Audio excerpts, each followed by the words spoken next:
2019-2020, les élèves dans leur majorité ont retrouvé les classes, mais dans certaines localités, des apprenants ont brillé par leur absence pour des raisons diverses. Le ministre de l'Éducation nationale a visité quelques écoles du département de Rufisque.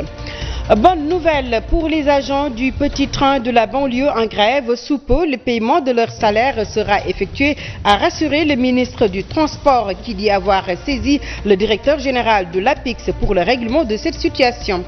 Et puis les bus rapides de transit, bientôt une réalité. Les travaux du tracé de ce projet démarrent le 28 octobre prochain et se terminent d'ici 30 mois. Les bus vont traverser des communes de Dakar à Guédiawaye. Voilà pour les titres de cette édition. Le développement, c'est dans une poignée de secondes.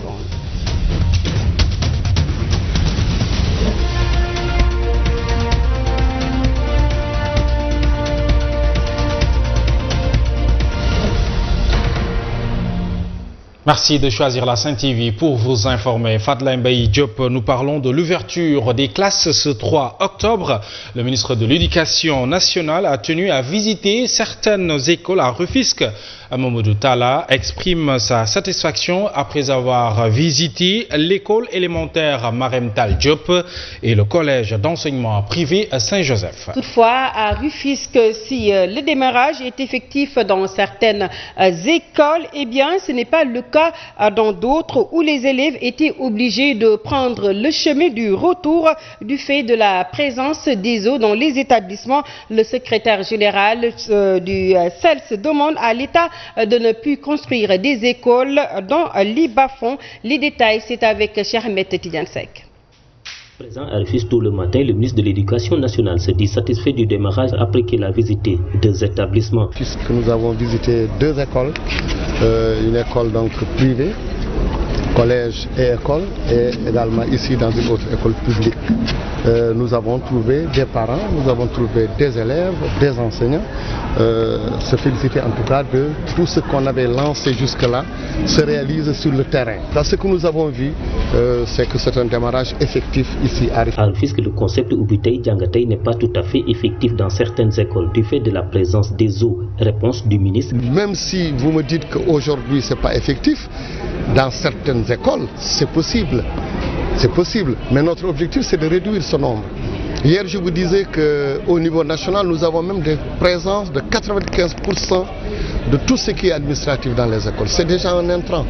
Maintenant qu'il y ait sur 15 000 et quelques structures au niveau du Sénégal, qu'il y ait 1% ou 2% qui ne sont pas encore prêtes, c'est possible. Mais notre objectif, c'est d'arriver à oublier même ce concept Ubitei Djangatei pour que ça devienne une réalité. Le secrétaire général du CELS authentique, lui, demande à l'État de ne plus construire d'écoles dans des bas-fonds. Les mauvais exemples, c'est des écoles qui pataugent. Les mauvais exemples, c'est les écoles qui sont inaccessibles. L'État du Sénégal doit arrêter de construire dans des bas-fonds, résorber les abris provisoires. Les collectivités locales ne doivent pas attendre la fin de l'année pour venir appuyer l'école. Mais si nous continuons comme ça, nous n'atteindrons jamais cet idéal de Ubitei Djangatei. Si dans les écoles visitées, les élèves ont démarré effectivement les enseignements apprentissages, dans les autres écoles, les élèves étaient obligés de rentrer chez eux. Fadla Mbaye, les membres de l'Union démocratique des enseignants du Sénégal ont également effectué une visite dans certaines écoles. C'est pour faire justement l'état des lieux et vérifier la présence effective des enseignants. Le constat est que dans des localités du Sénégal, certains élèves n'ont pas répondu présent à cause des travaux champêtres, explique le secrétaire général de l'UDEN, Abdourahmane Gueye, qui s'est entretenu avec Adjaratou Aïcheni. Partout où nous sommes allés avec les camarades, nous nous sommes rendus compte que les enseignants étaient présents dans leur grande majorité. Les élèves étaient aussi présents. Donc on peut se dire qu'en tout cas à Dakar, les écoles ont commencé avec la présence des élèves et des enseignants. Maintenant, le retour que nous avons de l'intérieur, que les enseignants sont présents, mais il y a des écoles qui, avec des abris provisoires, ne peuvent pas démarrer les classes.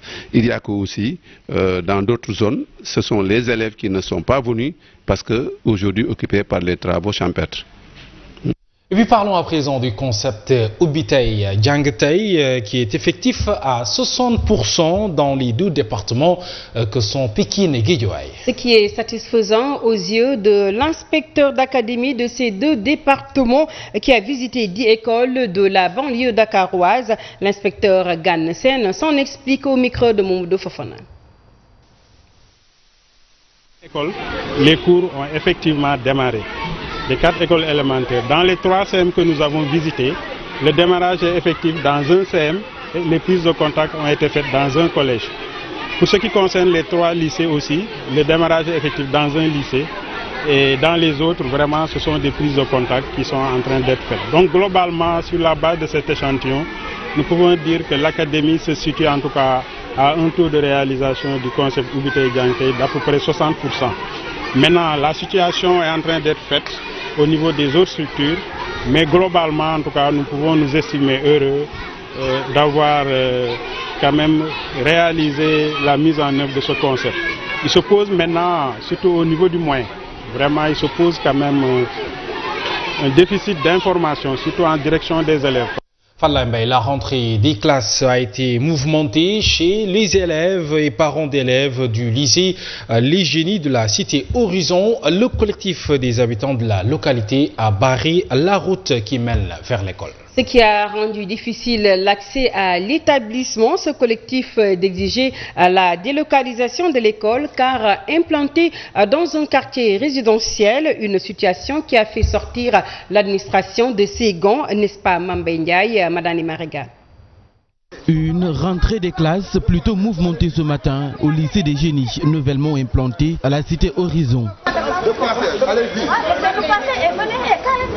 Des élèves et conduits.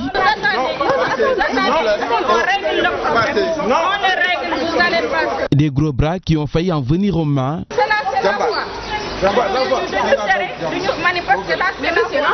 Des explications qui fusent des deux côtés.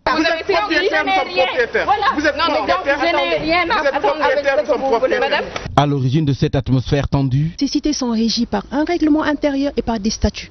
Tous ces documents ont été validés au niveau de la gouvernance. Et aujourd'hui, à notre grande surprise, on se retrouve avec une école qui est au niveau d'une impasse. Il se pose aussi un problème de sécurité. Une thèse rejetée par le directeur de l'école. Un règlement ne peut pas être au-dessus d'une loi. Cette école a été autorisée par l'État. Le titre de propriété, c'est un titre qui appartient à l'école. Selon Victorine, le directeur de l'école a reçu une sommation interpellative. Ainsi, on a envoyé une sommation interpellative au propriétaire qui a foulé au pied nos droits et à l'école. Information erronée, selon Mamadou Mbeng. Je n'ai pas reçu une sommation interpellative, sinon par rapport à une affiche. Je ne l'ai pas reçue. Juste rappeler que les habitants de la cité sont à leur deuxième combat du genre. Une première école qu'ils attendent sa délocalisation après une décision préfectorale qui leur donne raison. Et nous parlons tout autre chose dans ce journal. Le ministre des Transports et du désenclavement terrestre se dit préoccupé par justement la situation des agents du petit train de la banlieue en grève. Oumar Youm déclare avoir saisi le directeur général de l'APIX pour le paiement de leur salaire, ce qui sera fait sous peu, rassure-t-il. Il les appelle au calme et à la sérénité. Le ministre Oumar Youm s'entretient ici avec Younoussa Baldé. Le PTB a toujours eu le soutien de l'administration, le soutien du ministère. Il est vrai que cette entreprise connaît des difficultés, d'abord de rentabilité, ça il ne faut pas s'en cacher. Nous attendons du directeur général la situation exhaustive sur le plan social, sur le plan financier, pour pouvoir nous prononcer sur la viabilité de cette entreprise, qui peut être une entreprise importante, qui traverse des difficultés momentanées liées au développement de notre projet ferroviaire important, moderne, à haute technologie qu'on appelle le train express régional. Le directeur général de l'APIX qui assure la maîtrise d'ouvrage délégué a été saisi pour justement apporter son concours financier au PTB pour permettre le paiement des salaires en attendant l'arrêt complet du PTB sur le trajet du TER. Donc voilà qui montre que nous sommes au courant des enjeux. Nous sommes impliqués pour que les solutions durables soient trouvées.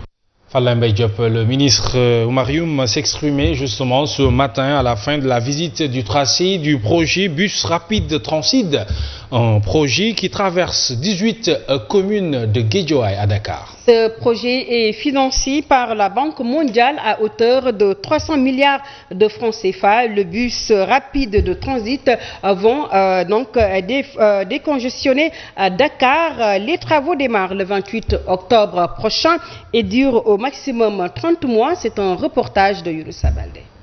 De Guédiawaye à Dakar, le ministre des Transports a visité le tronçon du projet bus rapide de transit.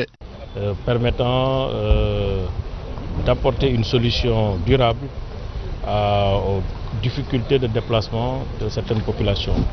Le BRT est sur un tracé de 18 km entre Guédiawaye et le centre de Dakar. Selon le ministre des Transports, le BRT est un mode de transport innovant qui va décongestionner Dakar. Il sera aussi accompagné par un programme d'aménagement. Avec beaucoup de stations, beaucoup d'ouvrages hydrauliques, beaucoup d'aménagements paysagers qui font de ce projet un projet vert. Sur son tracé, le BRT va impacter plus de 2000 personnes. Les 90% sont des places d'affaires et le reste sont des maisons. Mais à Grand Médine, les populations affectées par le projet ne se plaignent pas des indemnisations.